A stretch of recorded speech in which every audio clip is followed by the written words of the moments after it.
By the time my husband walked into our anniversary party with another woman on his arm, the worst part was not that he had brought her there. It was the way he smiled at me, like I had already agreed to disappear gracefully. For one suspended second, I sat frozen at our table in the Pfister Hotel, while every conversation in the room died. Then he told our friends I had known about her for months, and I understood that if I let him own that version of me, I might never get it back. It had been our 10th anniversary. I was 31 years old, sitting in a private dining room. I had spent 3 weeks planning down to the candles, the place cards, and the framed photos lined along the sideboard. The room looked warm in that expensive, careful way older hotels do so well. Soft gold light, white linen, crystal glassware, people dressed like they still believed marriage deserved a jacket and a decent pair of shoes. I had wanted the evening to feel steady, adult, not flashy, just close friends, a few longtime social connections, and Grant's mother, Evelyn Whitfield, who had arrived early and kissed my cheek like she still thought of me as the woman holding this family together. Dana Mercer and her husband Paul were there too. Dana had been my closest friend for years, the kind who could read my face from across a room and know when I needed rescuing without embarrassing me. At 7:30, she gave me a small smile over her wine glass, the kind women give each other when they are both pretending everything still looks normal.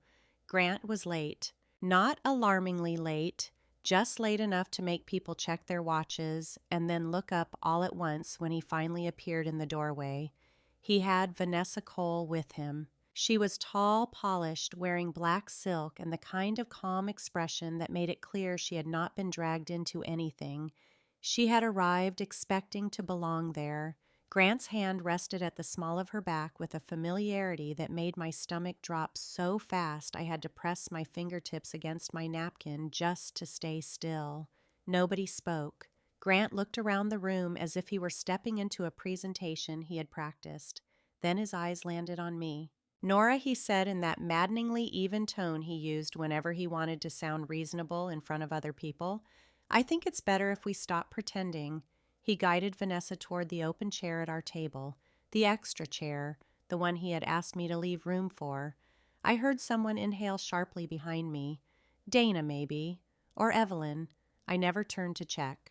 Grant remained standing, one hand resting on the back of his chair, and lifted his glass just enough to command the room without asking for it. "I know this may be uncomfortable for some of you," he said, "but Nora has known for months that things between us have changed. We've been handling it privately. I didn't want anyone blindsided tonight." There it was. Not just betrayal, revision. He was not leaving me. He was introducing a version of me, a woman who had already accepted being moved aside, a wife who had known, agreed, and chosen silence. He was trying to make my dignity part of his alibi. I let him finish. Then I folded my napkin, set it beside my plate, and looked toward the front hall, where one of the hotel servers stood waiting for a cue. "When you have a moment," I said, calm enough that several people turned more sharply than if I had shouted, "Would you please bring me the small white envelope I left at the front desk?" Grant's face changed, only slightly, but enough. The anniversary party had not begun as a performance. It had begun as an apology I never said out loud. Not an apology for anything I had done wrong. An apology in the older sense of the word, I guess. A defense. A way of standing up for something before other people decided it had already failed. By the time I started planning the dinner at the Pfister Grant, and I had spent nearly a year living inside the kind of marriage people still compliment because it photographs well, we went to the right fundraisers, we sent the right Christmas cards, we smiled at the same people in grocery store aisles and charity lobbies and condo open houses along the lakefront. From the outside, we looked polished, established, the kind of couple who had figured out how to grow older without growing bitter. Inside the house, things had gone quieter than I knew how to admit. Not hostile. Silence would have been easier to understand if it had come with slammed doors or sharp words. What Grant did instead was subtler. He drifted.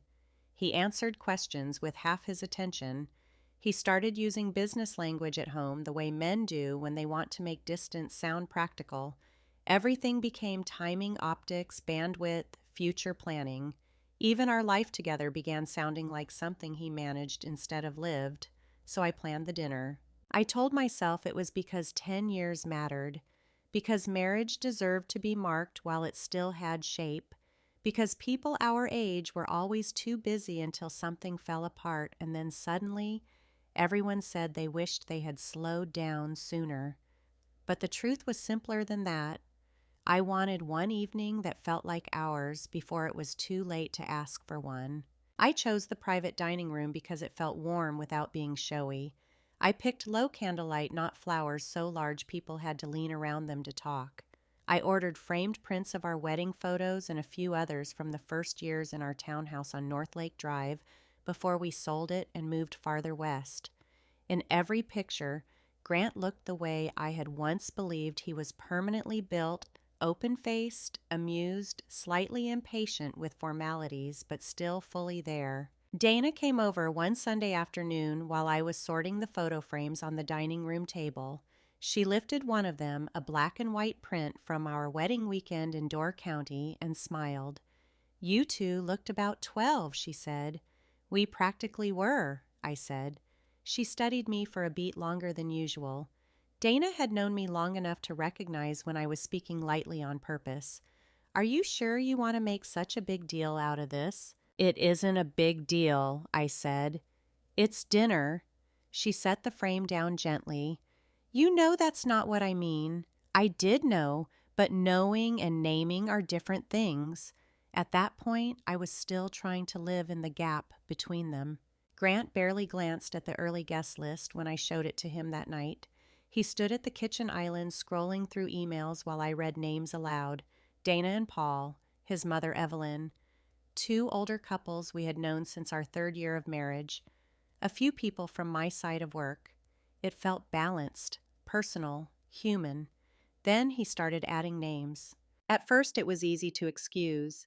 A developer he said he had to keep warm, a couple tied to a lakefront project, then a woman from the branding side of one of his current deals, though he did not say her name right away. He just said we should leave room for one more at our table. Someone may stop by. Someone. That was how the evening shifted for me. Not all at once, just enough to make me feel the floor change under my feet. The dinner I had built to gather people who knew our marriage slowly became a room arranged for witnesses. I still did not fight him. Not then. I kept adjusting the seating chart, kept polishing silver, kept telling myself that if I could just get us through one beautiful evening, maybe whatever had gone flat between us would remember how to breathe again. But even before I knew Vanessa Cole's name, I had started to understand one thing. Grant was not planning a celebration. He was planning a setting. The first clue did not come dressed like betrayal.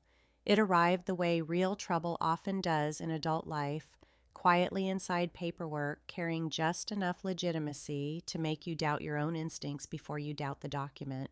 I worked in operations for a commercial interiors company in Milwaukee, which meant my days were built around schedules, vendor packets, lease details, freight timing, and all the paper trails people only notice after something has already gone wrong. I was not in finance. I was not in law. But I knew how professional transactions moved, how names repeated across contracts, and how often the truth hid in documents no one thought were emotional enough to matter. It was a Wednesday afternoon when Monica Hale, one of our project coordinators, forwarded me a vendor thread tied to a temporary staging request in the 3rd Ward. Monica and I had worked together for 3 years. She was efficient, blunt, in a healthy Midwestern way, and the kind of coworker who assumed I would spot a mismatch faster than anyone else in the office. "Can you sanity check this?" she wrote. "I think the billing contact changed midstream." That alone wasn't unusual. People shuffled contacts all the time. Developers especially like to move through LLCs the way other people moved through jackets in October. I opened the chain while half thinking about anniversary seating cards and the framed wedding photos still leaning against my dining room wall at home. The unit being staged was not one of ours, just a small furnished condo arrangement connected to a short-term marketing stay. The name attached to occupancy was Vanessa Cole. I stopped there for a second, not because the name meant anything yet. Milwaukee is not so big that names never repeat, but it is big enough that coincidence still earns a few seconds before suspicion. I kept reading. The updated billing line referenced an LLCI recognized from Grant's world, not directly from anything he had sat down and explained to me. Grant had become increasingly selective about what counted as my lane over the past year, but I had seen the entity name before in a printed deck he left on the kitchen counter tied to one of his development partnerships along the lake corridor. I read the thread twice. Vanessa Cole, temporary condo in the 3rd Ward, billing routed through an LLC connected to Grant's orbit. A contact shift that suggested someone was trying to keep the arrangement tidy without making it look personal. Nothing on that page proved an affair. Nothing on that page said husband, girlfriend, betrayal, or lie. That was what made it so dangerous. It was clean, work adjacent, easy to explain if I chose to be generous. And at that point, I still did. I told myself she might be a consultant, a branding contractor, a relocation guest tied to some campaign launch.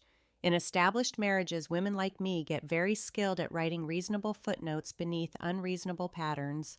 2 days later, Dana made that harder. We were leaving a luncheon for a neighborhood literacy fundraiser when she touched my elbow just before we reached the parking lot. Her expression was careful in the way people get when they are trying not to embarrass you in public.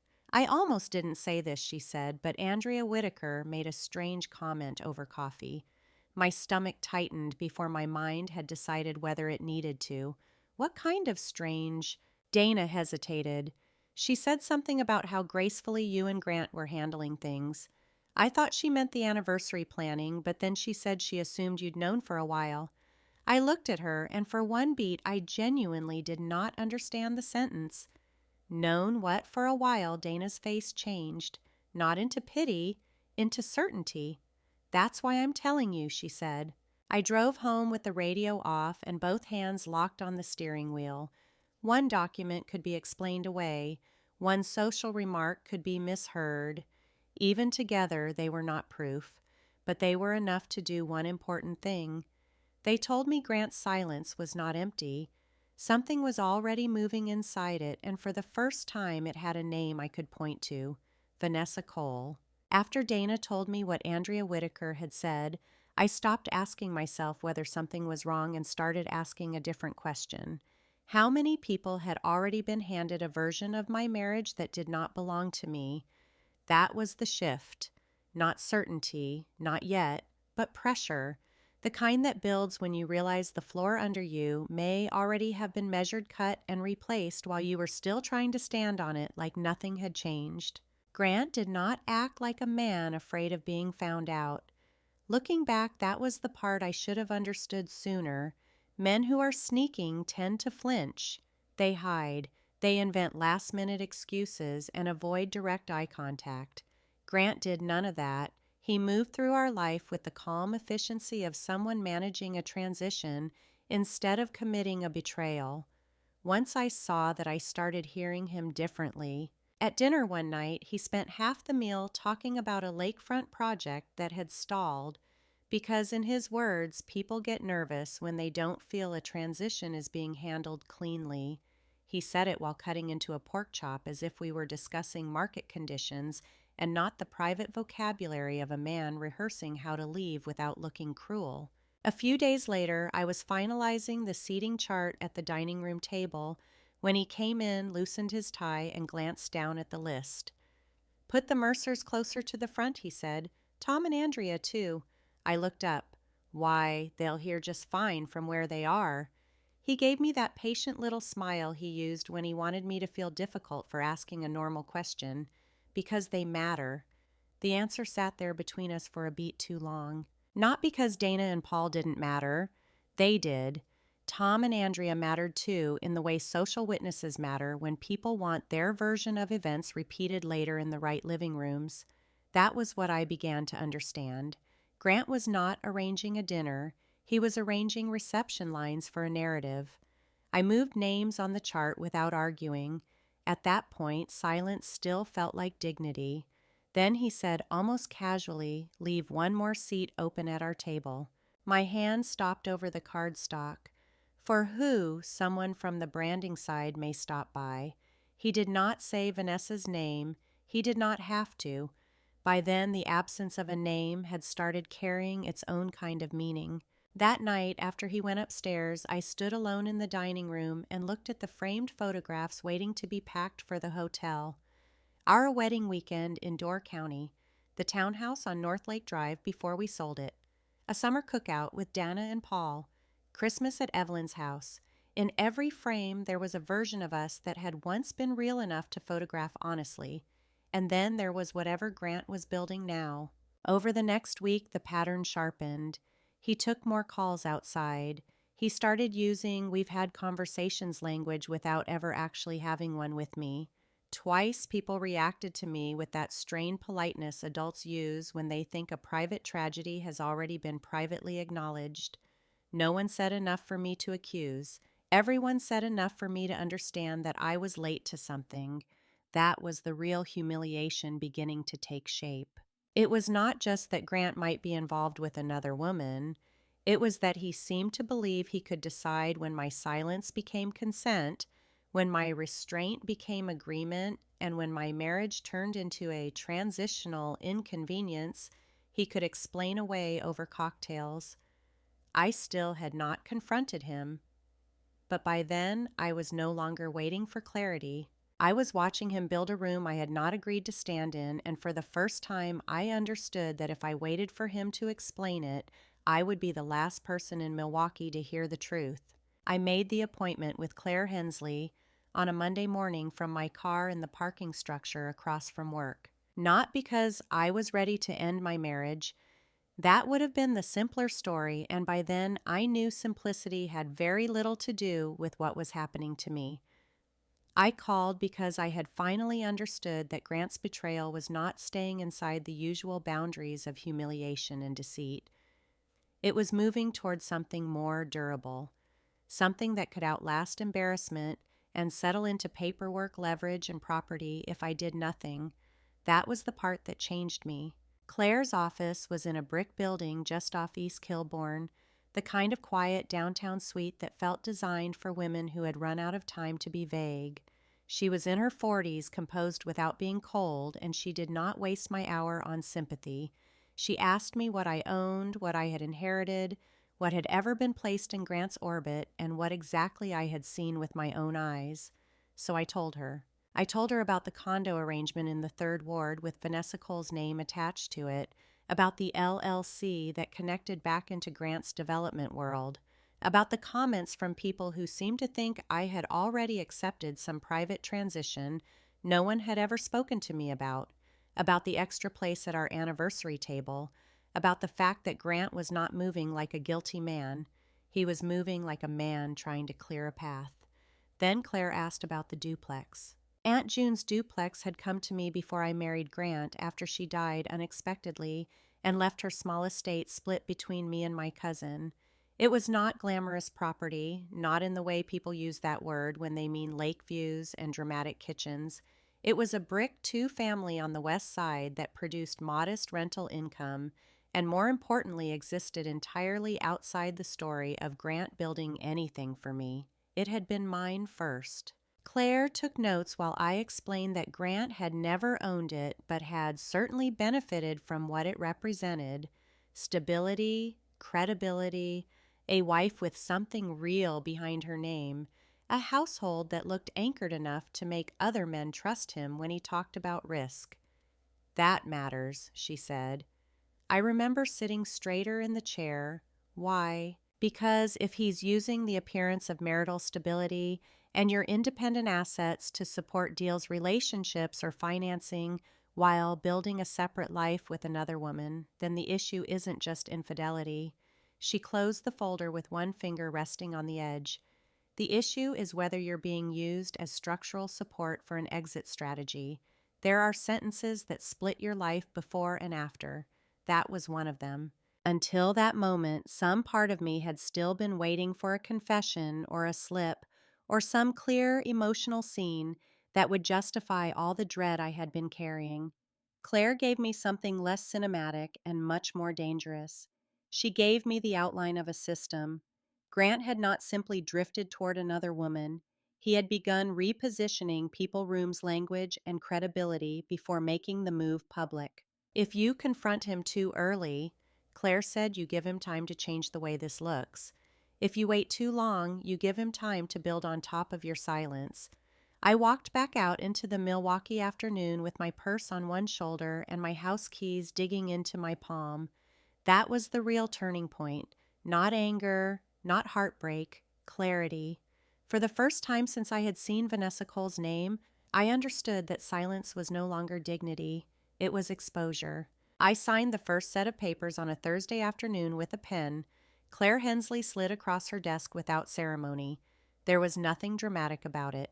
No shaking hands, no speech, no sudden rush of triumph, just my name written carefully in blue ink on documents that did not care how long I had loved my husband or how badly I had wanted to be wrong about him. That was the part I respected most by then. Paper did not need to be persuaded, it only needed to be true. Claire had organized everything with the kind of precision that made panic feel childish.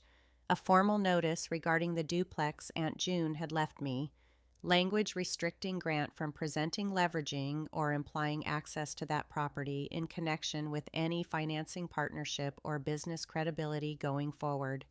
A record of the timeline I could legitimately support, enough to establish that I had not quietly accepted some private arrangement the way he seemed to be telling people, enough to make it dangerous for him to keep using my silence as structure. Once I signed, Claire gathered the pages into a slim stack and tapped them into alignment against the desk. This does not finish anything, she said. It just means he doesn't get to decide the order anymore. That sentence followed me all the way back to my car. Until then, some part of me had still been behaving like a wife in emotional weather, bracing for impact, trying to guess where the storm would move next. That afternoon changed the category of what I was doing. I was no longer waiting to be informed. I was preserving ground. On the drive home, I stopped at a small stationery shop in the 3rd Ward and bought a box of plain white envelopes. Not cream, not linen, nothing expensive or sentimental. Just clean white paper with sharp edges. I wanted something that looked ordinary enough to be underestimated. That evening, I spread the documents on the dining room table beneath the framed anniversary photos I still had not packed. Grant's smiling face at Door County, the old townhouse on North Lake Drive, Christmas at Evelyn's, 10 years of images that now looked less like memories and more like exhibits in a case I had failed to understand soon enough. I chose one envelope and slid the papers inside. It felt lighter than it should have. Grant came home while I was sealing it.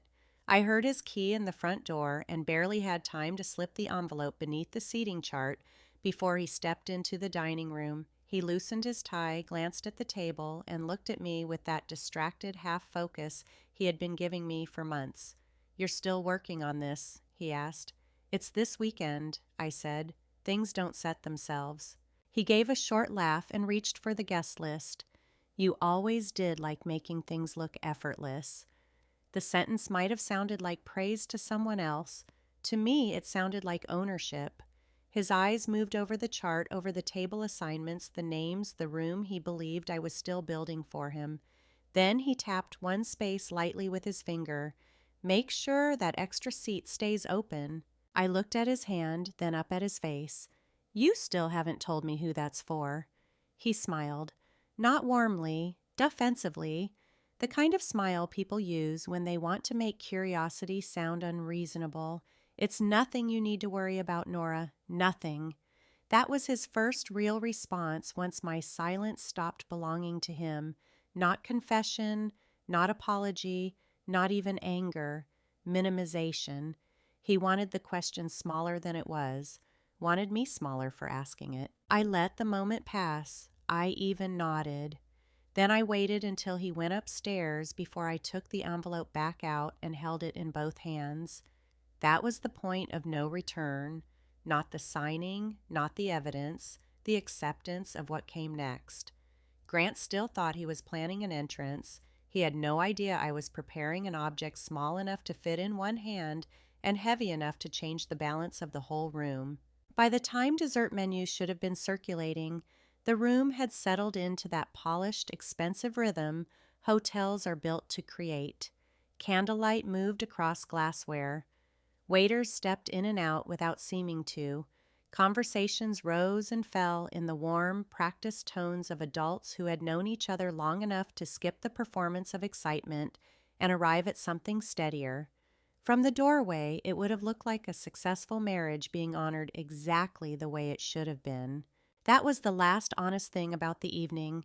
I had arrived early, checked the framed photos along the sideboard one final time, and quietly reminded the front desk that the white envelope was to remain there until I asked for it.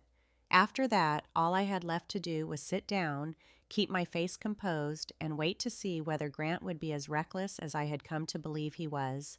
He was. He came in late enough to interrupt the room, but not so late he could be called rude. That was his gift. He understood timing the way other men understood tools. He knew how to make people look up without making himself look careless. Vanessa Cole entered with him, her hand resting lightly on his forearm as if she had every right to arrive that way.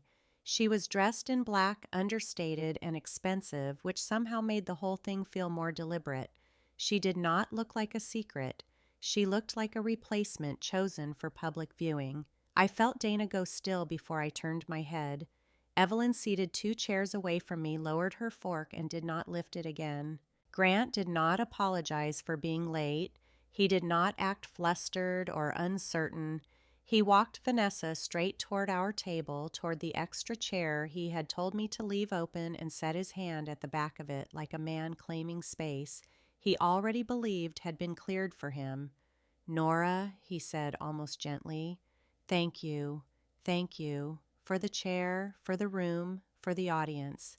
He remained standing after Vanessa sat down. Then he picked up his glass. The room responded before anyone meant it to. Sound thinned out one conversation at a time. Paul Mercer turned in his chair. Tom and Andrea Whitaker looked up from across the room. Somewhere near the windows, a woman I only knew from one of Grant's charity committees gave a quick, nervous laugh and then stopped when she realized no one else was joining her. "I know this may feel unexpected to some of you," Grant said. His voice carried easily calm and almost regretful, which made it more dangerous. "But Nora and I have been dealing with changes privately for a while now." There it was. Not the betrayal itself, the framing. He looked at me when he said it as if inviting me to confirm the lie through my silence. "She's known for months," he continued. "We didn't want to make anyone uncomfortable before we were ready to be honest about where things stand." The risk of that moment was not emotional. It was structural. If I reacted too fast, too loudly, too messily, then everything Claire had warned me about would begin happening in real time. He would become the calm one. I would become the unstable wife proving his version for him. So I did the only thing left that still belonged entirely to me. I let him finish.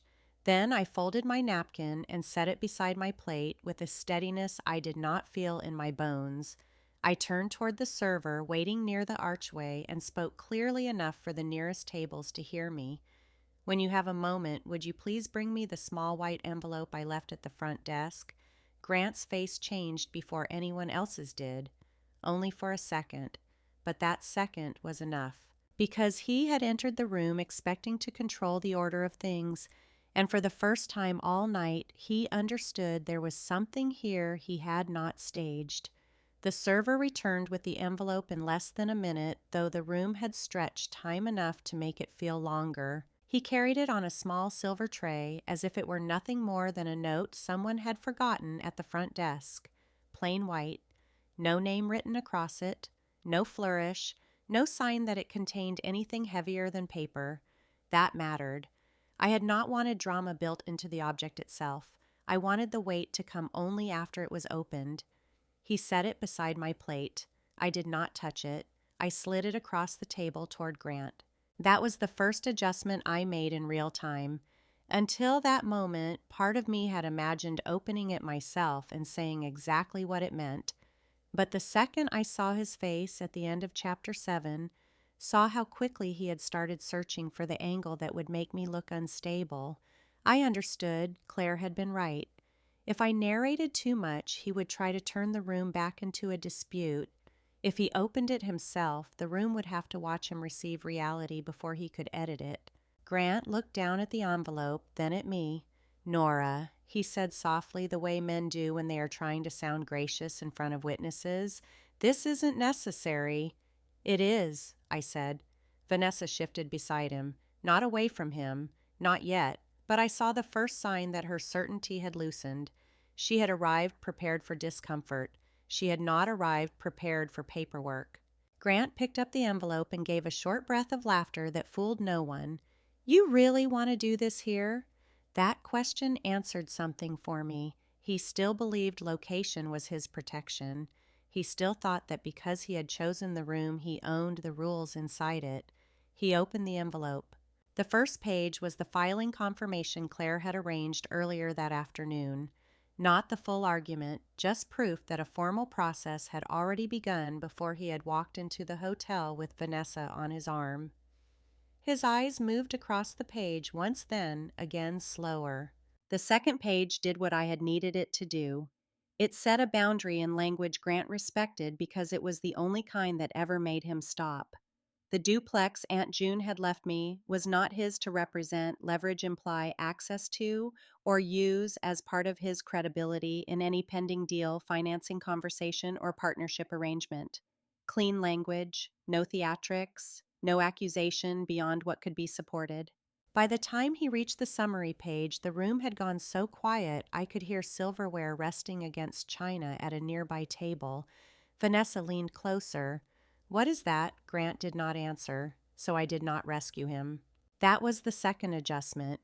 Earlier in this process, I might have rushed to explain to make things coherent, to spare everyone the awkwardness of watching a man lose control in public.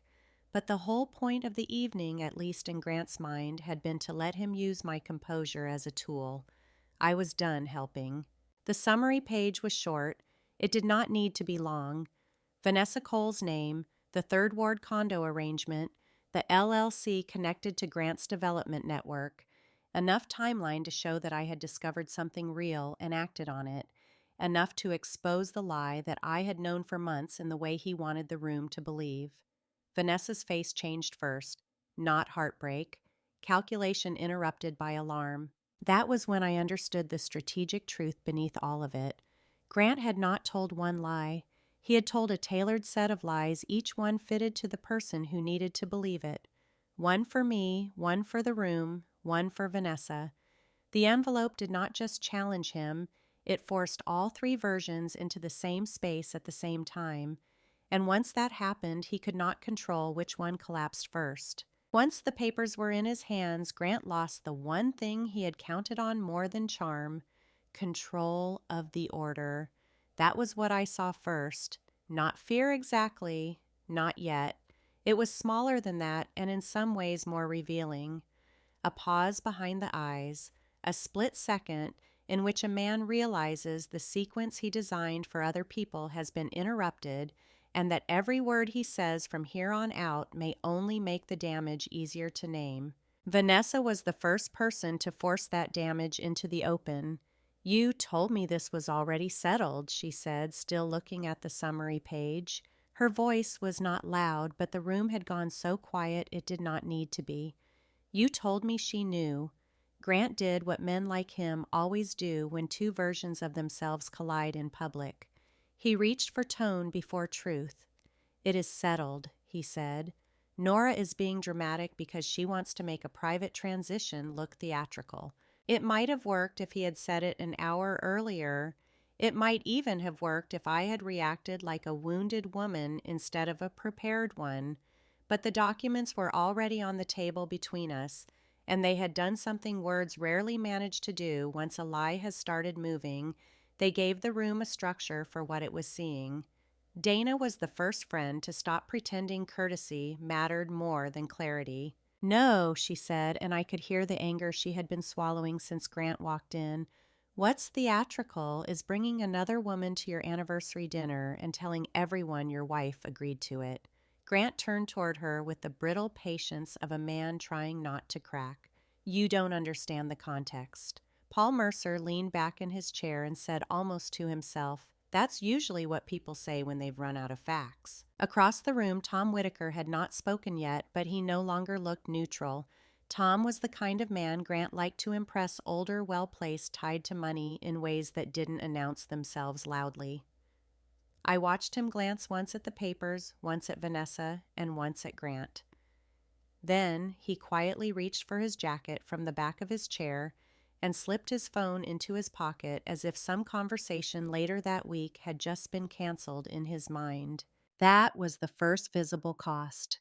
Not a lawsuit, not a settlement, a withdrawal of confidence. Vanessa set the packet down and looked directly at Grant. You said the property issue was separate.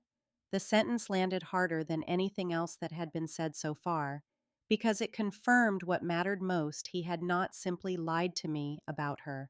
He had lied to her about me and lied to both of us about what he had the right to carry into his next life. Grant's face hardened. "We are not doing this here." Evelyn Whitfield, who had barely spoken since he entered the room, finally looked up at her son. "You already did," she said.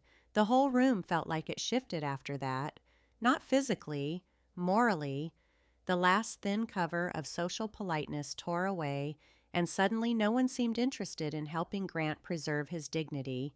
He turned to me, then abandoning composure for the first time. "What exactly do you want, Nora?" I stood not because I needed height, but because I wanted my body under my own words when I answered. "I want what's mine removed from whatever story you were planning to build with my silence." I did not raise my voice. I did not list every humiliation. I did not need to. The room had already seen enough. Vanessa stepped back from the table first. It was only one pace, but it was public, decisive. A woman distancing herself not from embarrassment, but from a calculation she now understood had been fed by false premises. That was the second visible cost. The first person Grant lost in that room was not me. It was the future he had been trying to debut. The legal part did not end that night at the Pfister, because real consequences rarely arrive all at once. They come in filings, waiting periods, signed notices, returned calls, and the slow hardening of facts into things no one can charm back into softness. That mattered to me. I did not want a victory that lived only in a dining room memory. I wanted one that could survive daylight paperwork and time. By the end of winter, the boundaries Claire had set in motion were no longer theoretical. The duplex Aunt June left me remained fully outside Grant's reach in any future representation, financing, conversation, or business credibility he tried to build. One development partnership stalled, then quietly died after a lender and an investor stopped viewing him as a stable risk. No one announced it dramatically. Nothing exploded. But in adult life, plenty of endings happen through hesitation. A call not returned, a meeting that never gets rescheduled, confidence leaving a room and not coming back. Vanessa did not last long enough to become a chapter in his future. She disappeared before spring, not with scandal, but with silence. I never called to ask what happened. I did not need to. Some stories explain themselves by who remains when the useful parts are gone. Grant fought for a while in the way men like him often do, not with truth, with the tone. He tried to recast everything as overreaction, misunderstanding, timing, stress.